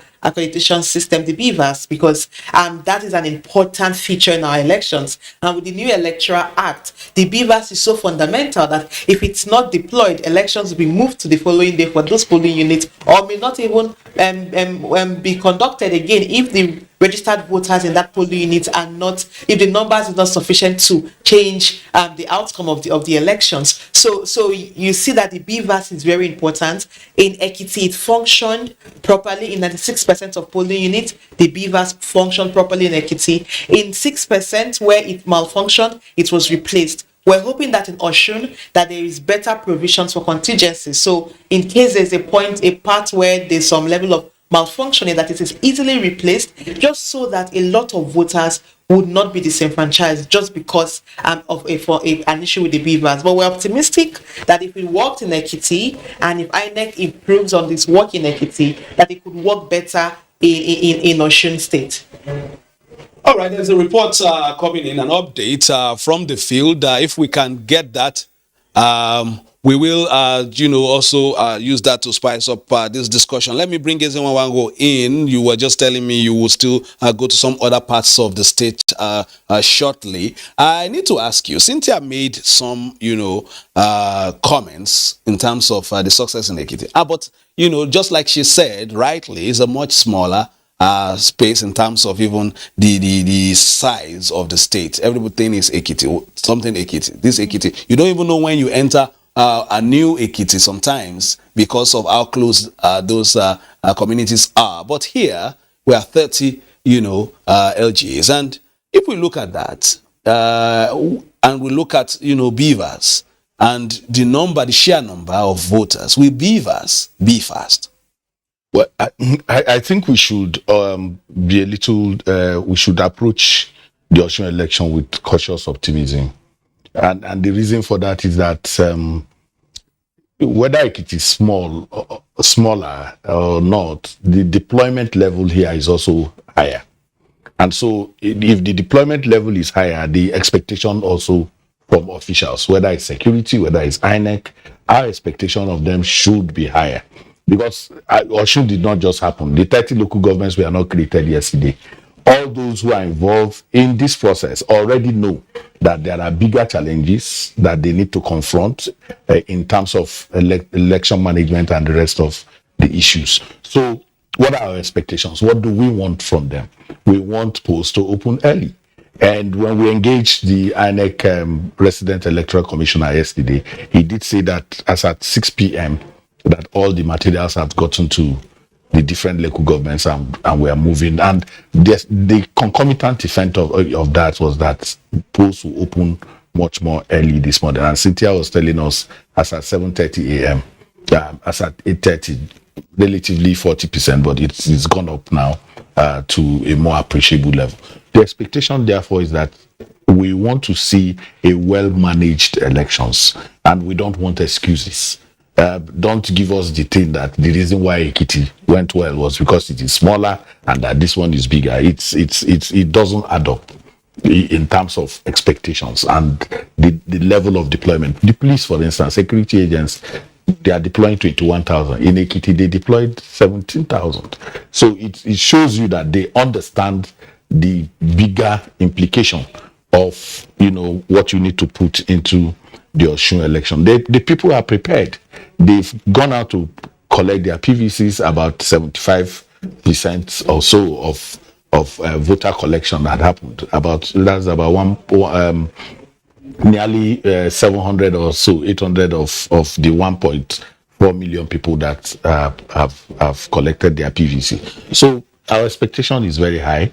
We're looking to a more organized election. Like I said, INEC needs to be up, understanding that this election will reduce the kind of expectations that people have had in terms of the undulating nature of their achievements. Coming from Anambra, not too good election, going to FCT, a near disaster, improved tremendously in Ekiti, and then that is why I said let's approach this with cautious optimism so that we don't become so patronizing to the point where our excitement will be dashed, our expectations will not come true. But it's early day. By the time it's getting to noon, we are in a place to make a good call around opening of polls, accreditation processes, and even the conduct of security agencies. That for me will be. All right, just to look at the insignia on your shirt we are watching. So let's come to Cynthia very quickly. There are unique features of the elections. And that is, also, contained in the Electoral Act. The new Electoral Act, that's inclusiveness, especially for, people who may have felt sidelined in previous elections. We're talking about people like, with physical disabilities and all that. In your experience, especially from the Ekiti experience, were you able to see that play out? The use of Braille, the reading aid or whatever they put in there, were they properly deployed in Ekiti? Yes, actually, we did observe deployment of assistive materials for persons living with disability. And one of the things we had observed was that it was present in the polling units where we observed. However, there's still the challenge around data, because if we still do not have accurate data on where the numbers of persons with disabilities in respective polling units. INEC just started tracking that data with the new CVR. So the previous registrations that have been done did not really contain that. So that's where there's still the missing link. Now we're expecting that for Osun, there'll be a bit more intentional in the deployment. Why? Because you've tried equity and you're learning from that, and you should improve in Osun. The INEC chair had said they also have about 35 ad hoc officials who are persons with disability to also show inclusiveness in elections administration. But it's beyond that, because one of the things we saw in other elections that for ad hoc officials, not all of them were properly briefed, or perhaps it's an issue of training on how to attend to persons with disability, even though they had the materials there. So we're hoping that was catered for in the training for Osun, so that they would also have a better approach to persons with disability. The other conversation for us in these elections is beyond just the provisions of the assistive materials for persons with disability, is also around issues around access, because one of the challenges that had been seen previously was around access. While INEC may have said, these structures are not constructed by INEC, but there are ways that they can also set up polling units that do not need people to climb over an elevated plane, just so that you also consider that at the point of setup, that you're looking for a more leveled ground, that whoever comes, regardless of disability, would be able to access it, because that was one of the things we had seen. And for some polling unit observers actually advised the officials, you shouldn't have set it up here, because that is why it's a challenge. Can you come on a plain ground, just so that you have people who need assistive help that can easily come and cast their vote without major stress, especially for those with physical disability on the wheelchair,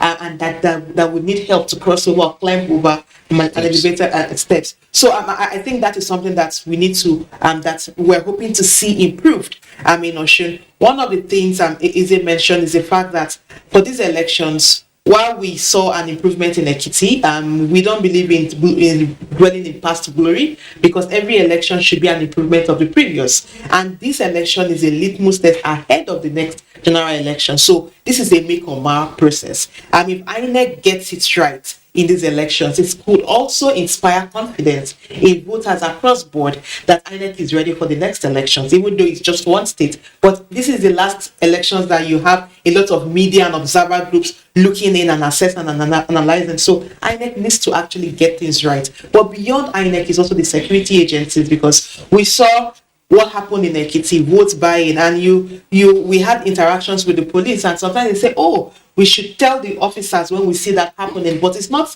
our responsibility to go and be telling officers, oh, vote buying is happening here. That is why you're deployed in your numbers. And the Electoral Act criminalizes vote buying and vote selling. So we're expecting that in these elections, the police officials should give us data on how many persons were arrested for vote buying, how many persons have been prosecuted, because this is also the time we need to hold security accountable. In these elections, we don't want excuses from them, and we don't want them to expect observer groups to be doing or performing their functions on elections day. So beyond just INEC, there will be a lot of focus on the security agencies, how coordinated they are as a joint mission, the leading role the police plays, how it's provided leadership in these elections, or how it's provided leadership in these elections, but also how strict they are in responding to electoral offenses. So vote buying and any other offense that would arise in these elections, because we want to actually believe that the investment monetary-wise that goes into security agencies for elections administration should begin to yield some results. Because at the end of the day, the question is, we spend a lot for elections. We want to begin to see value for money across board. All right, so you're talking about monitoring and making sure that the deterrence, of course, for vote buying. I buy into that. Let's come to Ezenwa, and she raised a few things. But the last election, we saw, EFCC officials, coming out, just like she's, because a lot of people will say, the policemen will say they are really for security issues of violence and all that. But we've had an agency come out to probably try to see if they can monitor the process. Is it, are we expecting a more, in terms of intensity, of that drive, or perhaps in the years to this time around? And a lot of observations that were made during the elections was that they were wearing their red jacket and all that, and that would already warn the perpetrators that FCC is around, and then they might just stick to their heels, and probably you do something different. And we understand that that also is in the offense. So what would be your comment at this time, especially to the agency that is deployed to perhaps tackle this? Well, first, I think Cynthia called out just two of the stakeholders in the electoral process to behave themselves. I think there is a major actor that we over-respect when we come to conversations about elections. The political parties and their candidates have responsibility to, first and foremost, ensure that they understand the rule of this game and behave themselves. When you talk about vote buying, who perpetrates vote buying? The security agents and INEC are there to conduct elections, to maintain law and order. The buyers and the sellers are operatives and agents of the political parties. So if they are able to understand the implications, the diminishing value of vote buying in terms of even legitimacy, and holding government accountable, because there are two ways. You won the election. The Yaga Africa has a report that we tagged duly elected or duly purchased. So if you won if you at the end of the day you announced as the winner, in your heart you'll be telling yourself that I purchased this victory. And then for the citizens, if you got into this transactional relationship, how boldly can you hold government accountable? So the politicians have a responsibility, not just to ensure that this process goes well, because they are the main provocateurs, if you understand what I mean. So we are not talking to them every time we say, oh, INEC, security agencies, and they are like, wow, we're doing well. So I am very, very intentional about calling out the politicians. If they behave well, election will go well. In the days of snatching ballot box. Who snatches ballot box? Who comes to pour ink in the box? Things have improved to that point now by INEC. INEC responds to our request for improvement at every point in time. If we say, oh, improve electoral integrity through the sanctity of the ballot, you see that they respond. They reposition the ballot paper in a way that the secrecy of the ballot is guaranteed. If we say, oh, people should not take their phones they respond. But the politicians are the only ones who do not come into this conversation, about electoral and election and reforms. So we need to call them, we need to situate that properly. Now, having said that, the EFCC, in terms of number, do not have so that's why we have Interagency Consultative Committee on Election Security. The Interagency Committee on Election Security have a responsibility not just to maintain law and order, but to ensure that this vote trading within the precincts of, I think it's 300 meters within the precincts.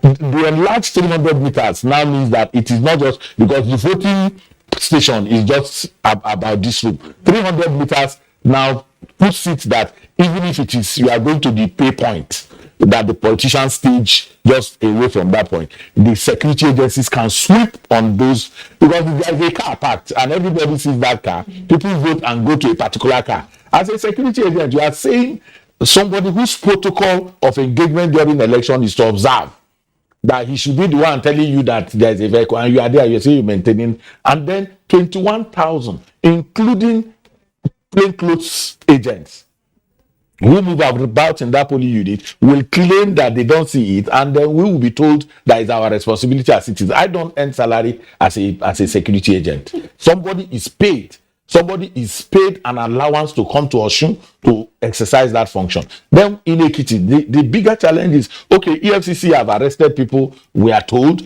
but what about the prosecution? What is the state of prosecution? Is anybody in court as we speak now? So it's not enough to do the drama of arrests. It is important that there are deterrents, that somebody is going to pay. Because if you commit a crime, and then more people, like we are in Osun now, if they know that people in Ekiti were taken to court because of vote buying, you don't need any sermon. And we even have names. That's what I'm saying. You don't need any sermon. You don't need to sermonize to people. The simple thing is that, I don't want to go to prison. And let me tell you, Fishayo, the challenge of electoral violence and crimes is that if you are arrested, the person who sent you will take off. He will just deny you immediately. It will be your family and yourselves that will be going to court to get yourself out of something that somebody pushed you into. And that's the big challenge that we have. And we saw majorly young people coming out with their PVCs and the notes, currencies that they were given during the Ekiti election. That shows that they didn't even understand, that what you are doing is wrong and you could go to prison, because they were actually brandishing the money and the PVCs. Because we are deodorizing crime in our country. During elections, we deodorize every crime. If somebody is beaten on election day, it's supposed to be assault. Even if there is no electoral offenses, whatever, there is already a law that criminalizes beating somebody, causing bodily harm on somebody. So if you commit a crime, leave the Electoral Act. The law already, there are already specific laws through which the police or the prosecuting agency can deal with you. But because all of us feel that is a crime committed during election, and that's why I said is a deodorant now. I collected money, and so what? After all, politicians, the ones who went to Abuja collected, and we now justify criminality. And you hear very respectable people even justifying that, security agents telling you that those who did it in Abuja, what did you people do? Is this little one that we are doing here? But if you steal 100 naira and somebody steals 1,000 naira, you are both criminals. For those who took 5,000 in the last elections, 1,250 per year, because there's another 4 years before that opportunity can come on.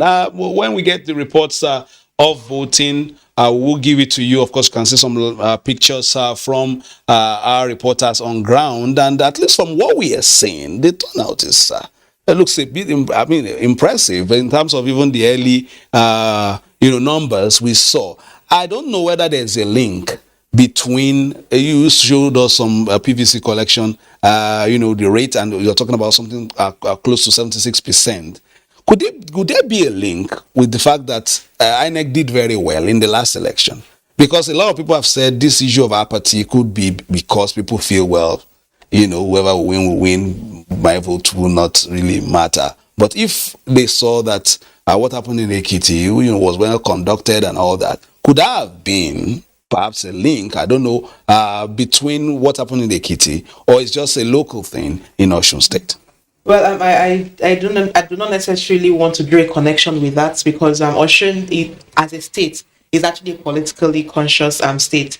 And if you think about voter turnout, even though it's not as great, but it had higher turnout than even presidential elections. The last 2018 elections, turnout was at 45%. The elections before that was about 53% turnout, voter turnout, which if you compare that to the national, presidential was 35%. So you can even say Osun was even better, had better turnout. So if you think about that and compare it to the level of CVR, so by the time we were tracking the new registration, Osun was one of the states that actually had high registration of voters even way before Ekiti. So as early as the end of the first quarter of CVR last year and early commencement this year, we saw Osun recording high registration. So what are all this telling us? That the state in itself is it's possibly a bit more politically active when it comes to people coming out to vote compared to some other states. The other conversation within for the Osun election is,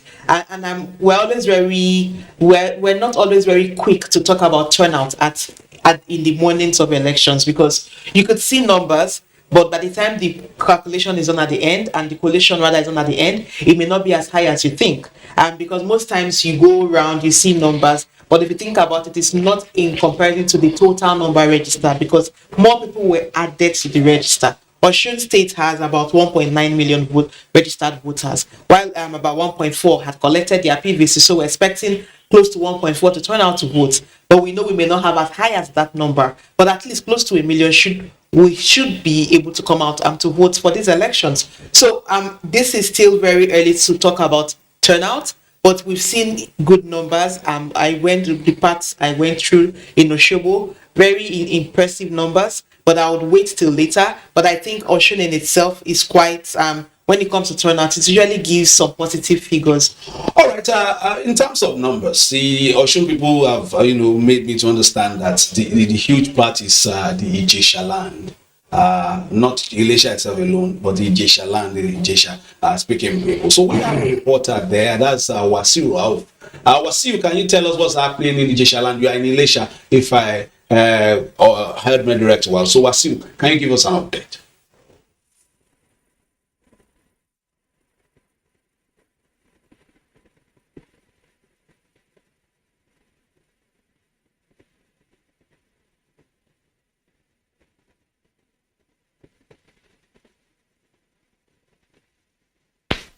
Back to Wasiu shortly. He's right there in Elisha. Maybe he's having a few challenges that will go back to him to tell us. We understand Elisha is quite key if you're going to get your numbers through. You have alluded to the fact that the gladiators, the interest is high, and we may even also see that in perhaps that. Polling Unit 1, Temidire Primary School, Ward 5, Ishokun, in Ilesha West local government area of Osun State. About 1,188 prospective voters are expected to exercise their franchise. As you can see now, most of the prospective voters are now checking their names before joining the queue for accreditation.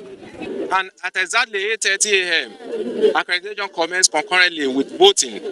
Voters compose themselves peacefully on two lines formed, one for the elderly people while the other one for the other age group. I have one of them with me who's a physically challenged person who would like to talk on the exercise. Your name? My name is Faloyo Ikunwola Folorunso. So how long have you been voting in this particular polling unit? 30 years ago. From 30 years now, I'm voting here. Okay. In the last election in Osun State, you used card reader for accreditation. But now, the INEC introduced another technology called bimodal voters accreditation system. Yeah. BVAS. Yeah. So what is your experience like compared to card reader? This new model system is better than the first one we are using. It's very better than card reader. It's better.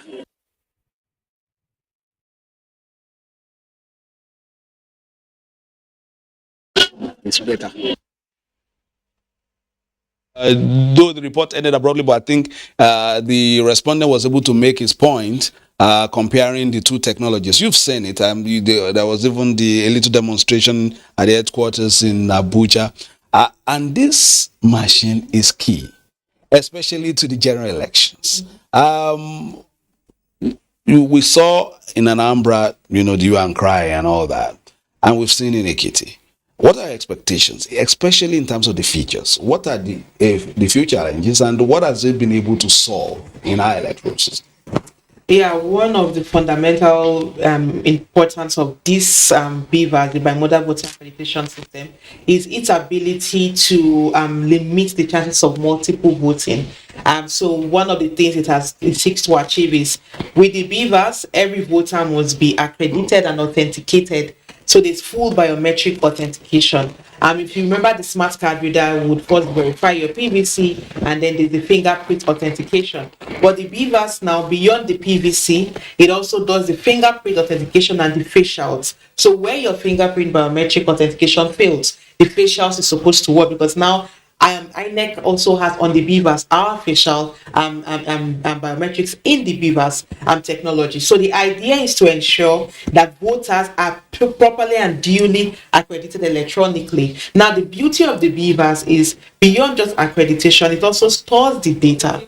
And if you remember that in the new Electoral Act defines overvoting differently than before. So now, to determine overvoting, if the total number of votes is more than accredited voters, then not registered. We are not registered. Accredited voters, then the polling unit result will be cancelled, because that is overvoting and will be null and void, basically. So what this does is, it also, the BVAS captures accredited data, so it's in addition to the one on the register. So that way, it also plays that role in guiding the principle of overvoting. Beyond that, the same BVAS will be used to upload results on the INEC result portal. So while it accreditates and authenticates voters, and could also help us in determining overvoting, it would also be used to upload elections result from polling unit level to the elections INEC result portal. Now, the idea is, the new law also gives INEC the power to transmit results electronically. And one of the things we've been able to see, while it may not be the perfect envisioning of transmission people had, but now you can, wherever you are, go on the INEX result portal, create your login details, and you can download polling unit level results. And the idea is to also promote transparency, because one challenge we have seen in our elections previously is that the missing link had always been collation. A lot of people did not trust the collation process, because that was where a lot of manipulation and fraud would happen. Polling units, people are watching to see how the ballots are counted and completed on the results from EC8A. But when you move from polling unit to collation, things could happen along the line, which is why results start to change. Why some candidates used to rent vehicles for their agents to follow the INEC officials. Yeah. But now there is now an independent oversight system, that while the manual collation is ongoing, the electronic is also ongoing. So with the new elections guidelines, polling unit results are uploaded from the polling unit at the ward level is also done. So the idea is, it promotes transparency across board, from the polling unit level, and also to the point of results. And one of the things Yaga Africa would be doing in these elections, we did a test run in Ekiti,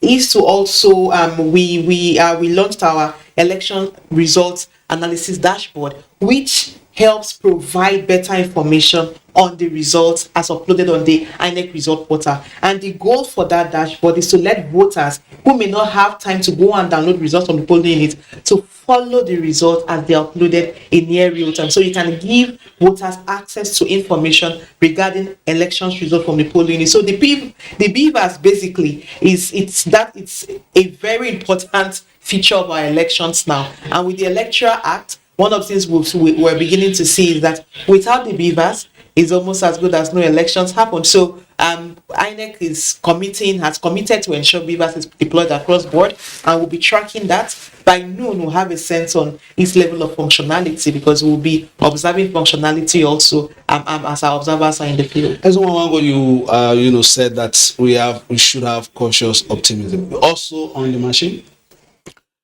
The challenge of the machine, whether smart card reader or beavers, has not really been the big issue. Has not been on the machines themselves. It's been on the handling, and the handling has a connection to the quality of training. So if you train and you don't substitute those who you trained and supplant them with untrained people, you get an outcome. So there's a human element to the functionality of it. That's the point. So the machines don't deliver themselves. Human beings make them deliver. If you train those human beings well, you get an outcome. So what is the difference now? When we engaged the commission after FCT election vigorously around the failure, there was a outsourcing of blames and all of those things. It became very clear that they needed to do something about training. And we saw that happen in Ekiti, where people were trained. And engaging the INEC resident electoral commissioner, whereas they normally do 2 weeks training before, they did 12 weeks in Osun. So it's now for us to be able to say that is inspiring, that is confidence building, that they were able to scale. They did a few weeks of the training and then 4 weeks of manual, which is heartwarming. But that now needs to reflect in the outcomes that we're going to see. But I want to underscore the fact that the big challenge is if you have unscrupulous EOs, electoral officials, who will remove trained people, then you have people who cannot include the code. I mean, who cannot put in the right code and all of those things, and then it creates problem. But if our data is anything to go by with the voting right now, it means that the beavers are working. You understand? It means that the beavers are functioning, because once the beavers don't work, the reporters you have in the field now will be shouting that the lines are not moving and people are stranded, and then tension is created. So, but like I said, it's still a bit early. I deliberately maintain this cautious engagement with the process. As an enthusiast of a few years now, I can tell you that I come into elections expecting that things will work well, but I'm not as patronizing as I used to be before. I want to be able to say it has worked well based on the evidence that is available on the ground. All right, when you want to start a project, when we did a little bit of that, you have your basic hypothesis and all that. And then you perhaps start from, you have some indicators to show, okay, this is where we are going, some red flags. Normally, what do you look out for in elections of this size to show that, oh, yes, we can be optimistic? No, we may be a bit cautious the way the trends we're seeing. Well, I think for observer groups, because one of the things we track beyond the pre-election observation, when it comes to making projections around elections day management, as we begin as early as tracking deployment of non-sensitive materials, the deployment of sensitive materials. So last week we had gone to different local government to ensure, because as our last week, non-sensitive materials were supposed to be present at the INEC LGA offices, and we have confirmed that the materials were there. We also tracked training of ad hoc officials. Was it ongoing? What was it like? Were people were they at the centers they were supposed to be at? But closer to the elections, there are other things we look out for. with respect to deployment of the sensitive materials. So movement to the racks, activation of the racks are very important because officials and personnel move from the racks to the polling unit. The racks, the registration area centers, are closer to the polling units, and we know that yesterday there was a slower activation of the racks compared to Ekiti. Probably INEC could provide more information on why that happened, but a lot of the racks were not activated early enough, which was why we were not surprised when we did not have as much polling units opening by 8:30. So that is also something we track. All right, I understand that Claire is standing by. Claire has just seen the sister, Cynthia. So Claire wants to ask a question. Is the one is also here. Claire. I'm sitting already, Fisayo. But I'm glad to see Ezenwa and Cynthia Mbamalu, happy, the usual frustration, emotion. I don't see that on your faces. So, and positive comments coming from both of you. Cautious optimism, yes, and of course, positive turnout, okay. But let's look at the issue of election offenses and the penalties. We will have that on our screen soon. Of course, we have the procedures clearly written out in the Electoral Act, and INEC has also made that clear. But you were calling, that's a coalition of civil societies, you're calling for joint action. But INEC says, see, we don't have the powers to prosecute. So how can there be a joint action? How can all the stakeholders together take action against those who will want to thwart, the conduct of this election? What roles are you going to play?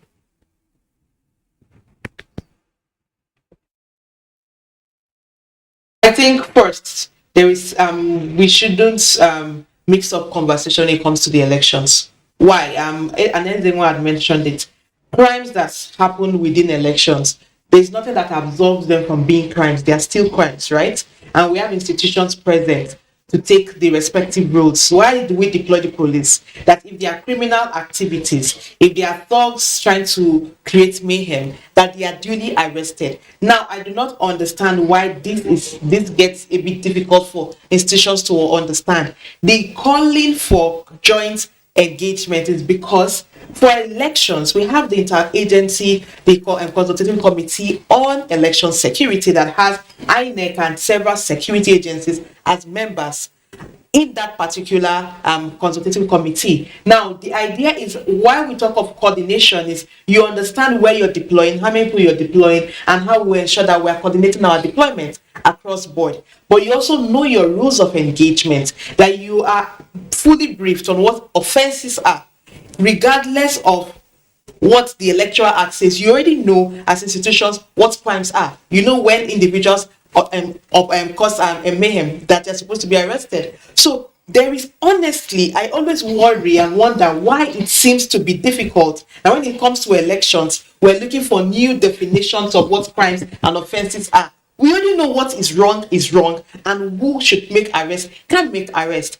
When we talk of votes buying, most of the argument before was that, there was no clarity around votes buying in the Electoral Act. The new Electoral Act provides for 12 months imprisonment and a fine.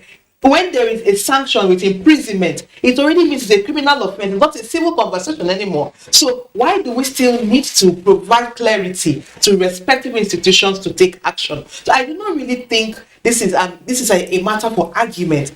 All we want to say as observer groups is that institutions understand that when laws are made, you look at the laws and say, okay, which applies to me? Where do I need to activate my role as a security agency, and how can I take action?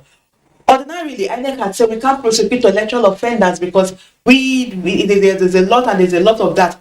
And we understand all of that bargain, but before we get an electoral offences commission, should we now sit back and say, let's not deal with offences because we don't have an electoral offences commission and INEC is overburdened, when we know that crime is still crime, regardless of whether it's committed within elections, and that institutions that operate should perform their roles because they are security agencies. So I honestly do not see a justification in this argument. If people want to work, they would work. When the law is made, you look at the law, you find out where you need to step in, and you step in as an institution. You're not just here to watch people vote. You're here to perform a fundamental function of maintaining law and order. You are here to watch people vote, though. No, we are here to watch people vote. See, we're here. There's something called the Interagency Consultative Committee on Election Security. Now, the composition is the police is the lead agency in that committee. The army is there, NDLEA, NSDC, customs, immigration. All of these people ordinarily have a role. So they are now playing that role in election. So if your name is NDLEA, you have to watch out for those who are using substances and who, through the use of that substance, can become a danger to the electoral process. So Mr. NDLEA is waiting for Electoral Offences Commission. MSDC, part of your job is to protect government institutions, buildings, and all of those things. If there is an attack on INEC or facility or anything, NSDC says, oh, they've not set up Electoral Offences Commission. Immigration, you have to ensure that foreigners do not use our porous borders and make influx.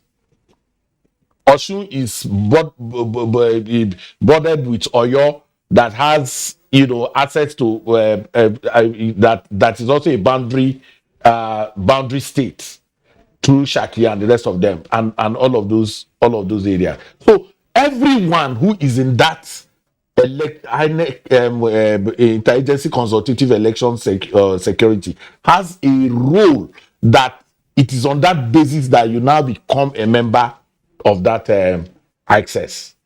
So, like I said, and I've continued to use that word, until we make it clear that crime is crime. I've made this point, Fichayo, I think even on one of your programs. If you kill somebody on Christmas Day, it is not called Christmas murder. If somebody is stabbed on Ileya Day, it's not called Ileya stabbing.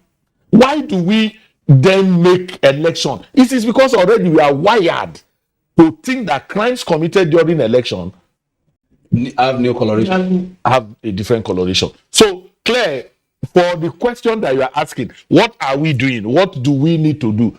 Our remit of our engagement is advocacy.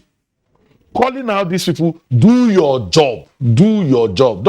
Nigeria is a place where we hoist regime of excuses at every point in time. Why is this not happening? There is something to explain why it has not happened. We know we don't want to commit, because I told you when we started that we respect the politicians. The political class is the most respected class in Nigeria, that to the point that we don't call them out. And there is a basis for that, because election has become a festival. It's a bazaar for a lot of people. NDLEA is committing people from all around this country to come to Osun, pay allowances, and there's no value for money. And we just sit down and say, because after the election, 21,000 people have been deployed.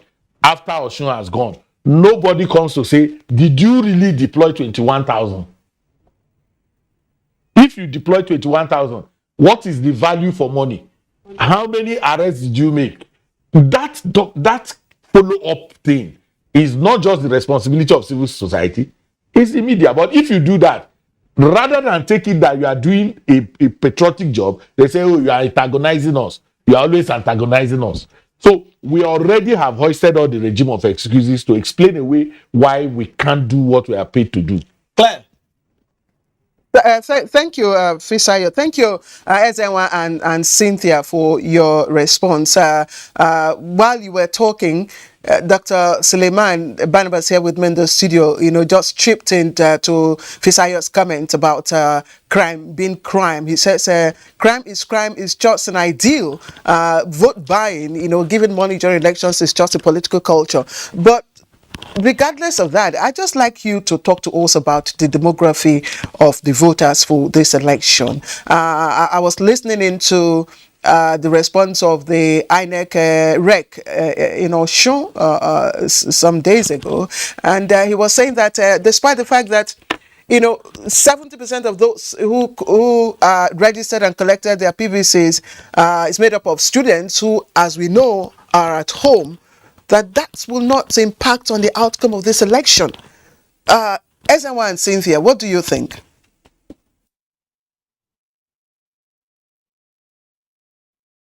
Understand what that question is.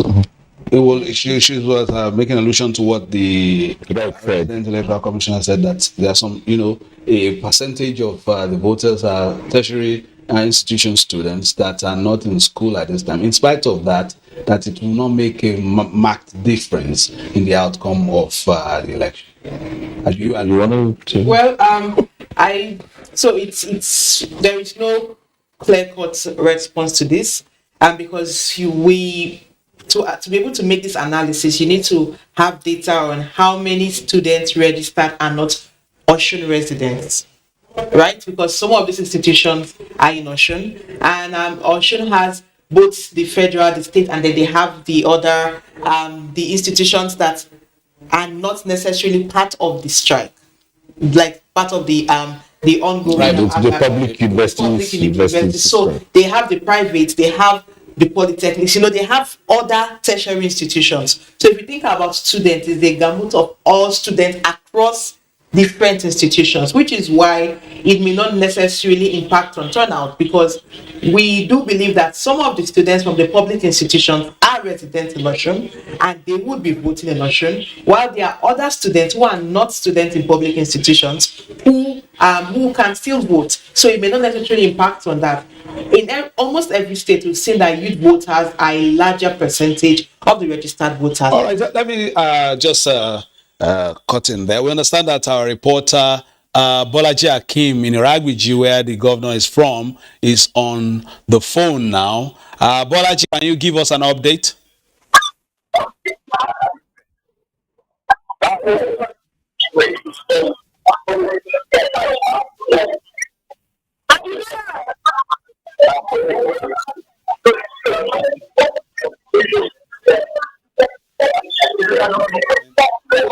Maybe Bolaji can reinitiate the call and tell us exactly what's happening in your area. And we also have a reporter going in the direction to also get the candidates of most of the parties. Some are also on the way to air there. I'm sure that they're there ready to see their comments as well. Having been part of the process.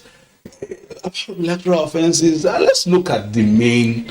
Please, before you go, there's a comment that Claire made about political culture. I think that is dangerous. See, that's really clear. He was talking about it against. Yes, but you see, that is what enhances this impunity. Oh, it's a culture. What is a culture? If a culture does not serve public good, then that culture needs to be put away. All right, Larry, you are on the field. Perhaps what you would like to tell us could also help our discussion now. What is happening in your area? Where are you exactly? Tell us exactly what is happening there, and is the process progressing?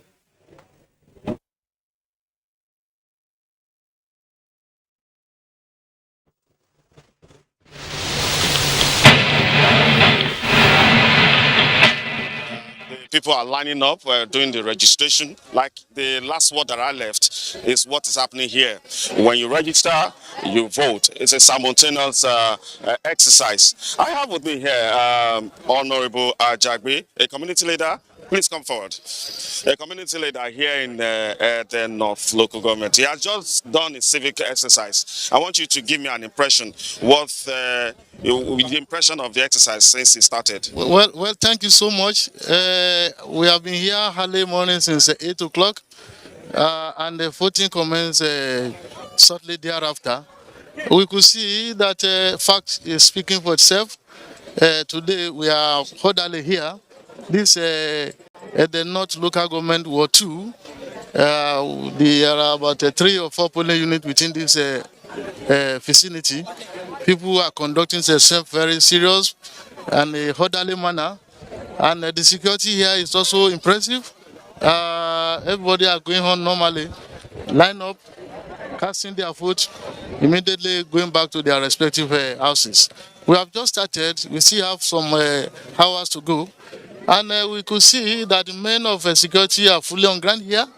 We have the... Honorable Ajagbe, sorry to cut you short. I have very limited time. What do you think about the people that came out? Are you expecting this much, or you are expecting much more? Well, we believe that people will still come out. It's earlier now to judge.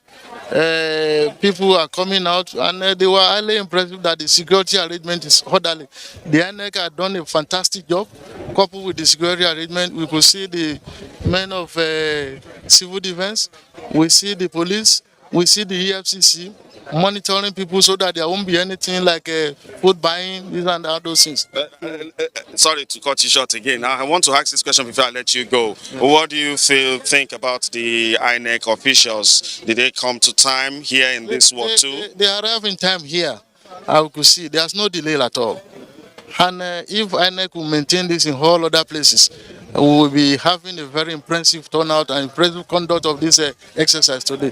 So that at the end of the day, we give the INEC a good assessment of a rancor-free exercise. Thank you, Honorable Ajagbe. I'll come back to you. Now, Fisayo, let us quickly do something. It may look a little bit funny. I want to go to where the registration is. Me and my cameraman, we move to where the registration is taking place. Follow me. Excuse me, Honorable. Me and my camera will go to where the registration is taking place so that you can see, we'll have a first-hand experience of what is going on. The election and the registration is going on simultaneously. Now the people are queuing up. They are doing their registration on the beavers. They are doing their accreditation immediately. They are doing the accreditation and immediately they are going to vote.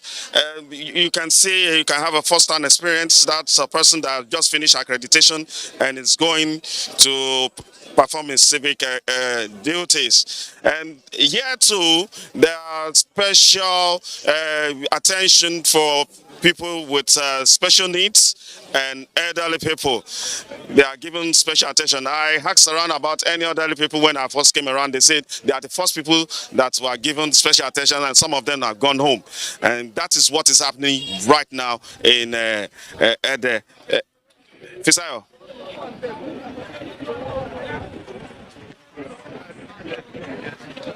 We'll still come back to you. Don't just stay there in Eden North. I can see that even your cap looks like the cap of the person you first interviewed. So just like your name, Beleyi, it seems as if you are, an indigent. But anyway, let's talk to Bolaji Akim, who is back on the line from Iragbiji. Having gone to Ede, we must also try and see what's happening also in Iragbiji. So Bolaji Akim, can you give us a situation update?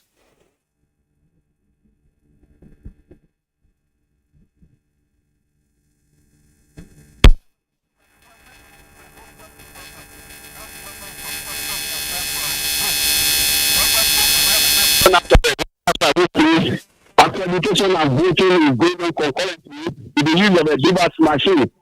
And I want to understand that the government century now, the government is just getting to the polling unit now. It's on the queue. It's moving to get accredited. So there's a large work, there's some out of voters and everything is going on smoothly at this particular polling unit in Ward 1, Unit 2 in the Abuja, very local government area of the state. Thank you very much, Bolaji Akim from Iragbiji. You would also be expecting, updates from you and pictures from there as well. And when we see the candidates, all right, let's also go to Ilesha. And when you talk about Ilesha, you talk about the former governor of the state and now Minister of Interior, Ogbeni Rauf Aregbesola. I understand it's also on a queue there. Let's talk to Rauf. Wasiu Rauf out there. Wasiu, what do you have for us? This is another polling unit in Ilesha West, Unit 1, Ward 1, Idiroko, Itakogun. About 560 prospective voters will be performing their civic responsibility. As you can see now, the prospective voters are on the queue to perform their franchise. And I have with me one of the observers from Police Service Commission. Your name, sir? My name is Ademola Adetunbi from Police Service Commission, Abuja, and I'm an observer. Yeah. How many polling units have you gone around? So far, we have visited 7 polling units in Ilesha East. So what is your assessment about this polling unit? So far, there's enough of security personnel around. There's not been any chaos or any crime so far. So we pray that it should maintain this same status quo till the end of the exercise. Yes. And that is the situation in this particular polling unit. I will keep you posted as I move to another polling unit. All right, Wasil, was me to understand that you also had the minister there. But once you have him, let us also know. I can see an impressive, at least from where you, the visuals you gave us, and we expect some volume of votes from the Jesha land, as it is called there. So our reporters are scattered around the state, and we'll be expecting their reports to be coming in, a lot with more frequencies soon, since they're already on ground to let us know exactly what is happening. Ife Tedo and Ife area, which we understand you will soon be looking at once you will round off this session, played a key role last time. What were the issues at that time? And when you go now, what will you be looking out for? Well, I think that first is a process watching. Go to see how the voting is going on, the accreditation is going on, and then look at the geography and the sociology of the environment, and see what I can pick out from that to be able to engage. I know that there is the Ife Modakeke thing. I'm interested in it as an election enthusiast. I want to see how that crisis of those period, whether it still has any influence in how they vote. I understand that the collation will be taking place in Osogbo here, so I want to see whether that tension is still there. But beyond that we're spreading ourselves. Members of the working group of the Watching the Vote project, we're all here. We've shared ourselves to different, so that we can have a comprehensive view of what the election is in different parts of the state. I know that it used to be some kind of battleground, if you want to use that word, but whatever it is, I'm like I said, I think the climate is different now. In 2018, there was a lot of attention there. All the gladiators were going to Ife to go, and it almost looked like a pilgrimage then. But that's not happening now. So it means that the environment and the conditions are changing. I was almost getting excited. I thought you were going there to settle the quarrel finally. But if that is not the case, we are still excited you are going. It could also be, it could also be a little bit of. So if we have the signals from soon, then we understand that we will get it, because the governor is on queue to cast his vote. Our reporter is Deolabo Diarewa. Once that is ready, we'll give you live pictures of that process. And of course, Lanley, once we get that ready, of course, Bode is likely to reach us via phone, and then we'll also try and get Lanley Gbelin to get us, the candidates from the other parties as well in the course of this broadcast. Claire, you are eager to perhaps make one or two interventions? Precisely, Fisayo. Just to bring in my guests here in the studio who would also want to react to the issue of political culture, as Enwa alluded to it earlier on. But while we were speaking, Dr. Adoyi Matthew Omale, political science and international affairs analyst, joined in our discussion here in Abuja. So, but let me first of all bring in Dr. Suleiman Barnabas, who actually whose words actually I repeated. Dr. Barnabas. Yeah, thank you very much. Vote buying is part of our political culture. Is it good? No. Criminal. Because the Electoral Act and other laws have actually criminalized it. But it's a reality in our politics. Governors are bought to even support candidates. Delegates have to be paid money for them to vote in our primaries. So as terrible as vote buying is, do you expect a policeman to make an arrest on the basis of vote buying when what we know is that an average policeman takes bribe? So if our governors who have a lot of money at their disposal still take money from presidential candidates so as to support them, it tells you how terrible that culture is and how entrenched it is in our political, situation. I am not justifying it, but I am saying, as a sociologist, there's a difference between an ideal culture, what the law is saying, and the real culture. And the fact is that cultures are stronger than laws. And that explains why the policeman or the EFCC, they find it difficult to make an arrest or even prosecute. Even when they tell you that they've arrested people who were doing vote buying, it's just for you to hear it. How many people have been prosecuted? Because our cultures support it. And because of that, we see governors do it, senators do it. So is it the common man who is taking 5,000, 2,000 that you are saying they should arrest? And the governor who takes $5 million, $2 million? So what's the sociological way out?